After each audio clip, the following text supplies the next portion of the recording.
రాజకీయాల్లో తెలంగాణ వ్యాప్తంగా మంచి పేరు పలుకుబడి ఉన్న నాయకుడు ఈటెల రాజేందర్.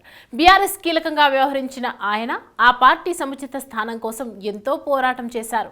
అది దక్కకపోవడంతో బీజేపీలో చేరిపోయారు. ఆ పరిణామాల నేపథ్యంలో ఈటెల కేంద్రంలో అధికారంలో ఉన్న బీజేపీని ఆశ్రయించడం సరైన నిర్ణయం.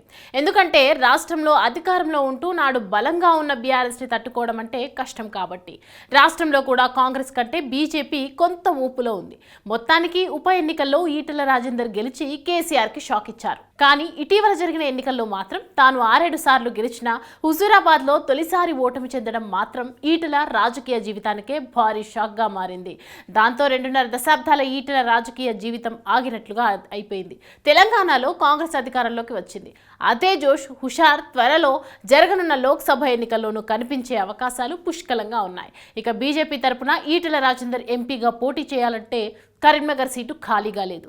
అక్కడ బీజేపీ రాష్ట్ర మాజీ president sitting MP Bandi Sanjay ఉన్నారు. ఆయన్ని కాదని ఈటెలకు ఇచ్చేది లేదు. ఆయన్ని ఏ మెదక్ నుంచి పోటీ చేయమని అంటారు? అక్కడ గెలుపు పోటములు దోబూచులాట. పైగా కాంగ్రెస్ బలంగా ఉందని సంకేతాలున్న నేపథ్యంలో ఎదురీతగానే ఉంటుంది. అందుకే ఈటెల ఇప్పుడు షాకింగ్ డెసిషన్ తీసుకోబోతున్నారని అంటున్నారు. ఆయన కాంగ్రెస్లో చేరిపోతారు అని గత కొంతకాలంగా జరుగుతున్న ప్రచారాన్ని నిజం చేస్తారు అని అంటున్నారు. ఈటెల అయితే బీజేపీలో ఇమడలేకపోతున్నారని కూడా అంటున్నారు. నిజానికి ఈటెల మల్కాజ్గిరి లోక్సభ సీటుని బీజేపీ పెద్దలను అడుగుతున్నారట. అక్కడ పోటీ చేసే గెలుపు అవకాశాలు ఉంటాయని ఆయన భావన.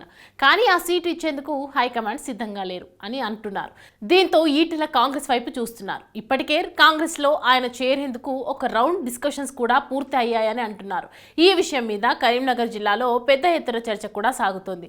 ఈటెల కాంగ్రెస్లోకి వెళ్లబోతారన్న నేపథ్యంలో ఈటెల కాంగ్రెస్లోకి పోకుండా అడ్డుకోవాలని బీజేపీలోనూ పెద్ద చర్చ జరుగుతోంది. కానీ ఈటెల ఒక డెసిషన్ అయితే తీసుకున్నారా అన్న డౌట్లు వస్తున్నాయి. ఆయన వచ్చే ఎన్నికల్లో కాంగ్రెస్ నుంచే ఎంపీగా పోటీ చేస్తారు.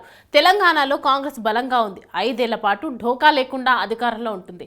అదే సమయంలో బీజేపీ ఇంకా బలంగా వెళ్లాలనుకోవాలంటే చాలా టైం పడుతుంది. అందుకే ఈటెల ఎంపీ ఎన్నికలను తన లక్ మార్చే విధంగా మార్చుకోవాలని చూస్తున్నట్లు సమాచారం.